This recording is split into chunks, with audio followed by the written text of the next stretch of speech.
கர்த்தரை எப்பொழுதும் எனக்கு முன்பாக வைத்திருக்கிறேன். அவர் என் வலது பார்சத்தில் இருக்கிறபடியால் நான் அசைக்கப்படுவதில்லை.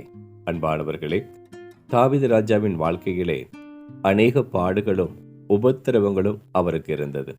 அதே வேளையிலே அந்த பாடுகளுக்கு பின்னாடி தேவன் அவருக்கு குறித்திருந்த திட்டங்களும் இருந்தது.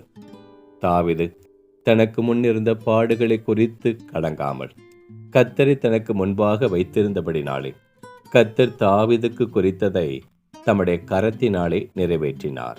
அன்பான தேவனுடைய ஜனமே, நாம் வாழும் இந்த உலகத்திலே நமக்கு உபத்திரவங்களும் பாடுகளும் உண்டு.